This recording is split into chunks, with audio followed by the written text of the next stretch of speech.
Taking personal responsibility for our health is one of the most important things we can do. Regular exercise, not smoking, and eating a healthy diet can help prevent and even reverse some of our most common diseases. And most people know this, so why don't they eat healthier? Watch the video to find out.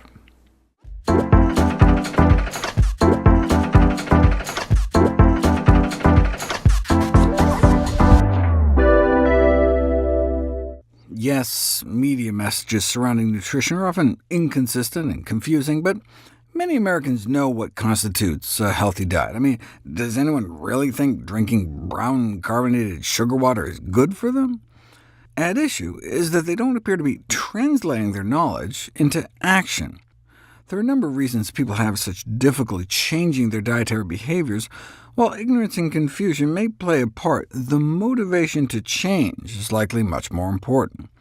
Certainly we are living in a world that pushes us to eat whatever we want, regardless of the long-term consequences, but one of the major problems in getting people to change their behavior is the need to get them to recognize the need to change. For example, if you ask people how much meat they eat, or how much greasy food, eggs, sweets, alcohol, butter, they claim to be eating less than the average person.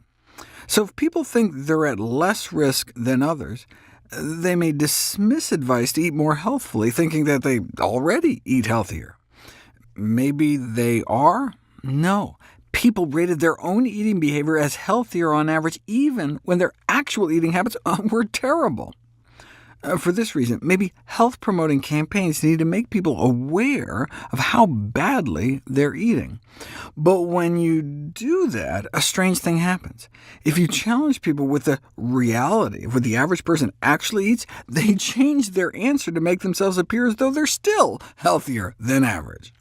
When people's favorable comparisons on risky behaviors are threatened, they not only reduce their estimates of how often they engage in those behaviors— oh, I don't eat that much meat— but they also attenuate the significance of those behaviors. Meat's not that bad for you anyway. It's the same personal fable that smokers tell themselves. Studies show that smokers have a strong tendency to underestimate all smoking-related risks, developing a series of illusions and false beliefs to support their choice to keep on smoking. Why do so many people continue to light up in spite of smoking's harmful effects to their health? For many of the same reasons people continue to eat unhealthy food. First, they convince themselves that they are less at risk than others who engage in the same behavior. And in addition to this optimism bias, smokers underestimate the extent to which smoking elevates lung cancer risk, thinking 2-pack-a-day smokers only have like 5 times the risk of getting lung cancer, when their actual risk is 20-fold higher. And anyway, many smokers believe lung cancer is mainly determined by one's genes. Many food-related hazards share the same optimistic bias, such as heart attacks and heart disease, our number one killer, obesity, diabetes, and all the rest. People are often quite ingenious in finding reasons for believing that their own risk is less than the risk faced by their peers. So maybe public health advocates need to be just as ingenious in understanding the origins of this unrealistic optimism, and in finding approaches to help people gain a more accurate picture of their own vulnerability. All sorts of work is being done trying to reduce or eliminate this bias, but we must consider the possibility that reductions in optimistic bias may lead to reductions in self-esteem and psychological well-being, if people start to realize just how much risk they truly face and how much they have themselves to blame. This reminds me of the tightrope wire health professionals have to walk, telling people how much power we all have over getting cancer. This is the off-sided paper that calculated that we may be able to prevent approximately 90% of human cancers, but by present trends, the researcher was talking about present trends of the 1960s when the paper was published. They remain true to this day, though, about a half-century later. Genetic factors are not the major causes of chronic diseases.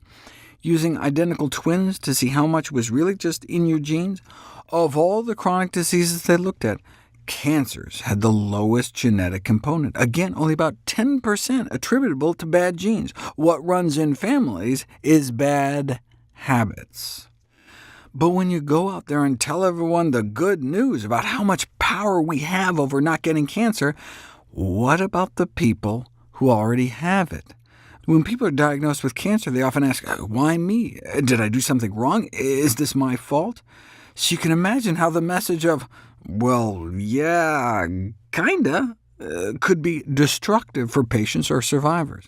In other words, a message that is intended to empower people in a prevention context could just make cancer victims feel guilty.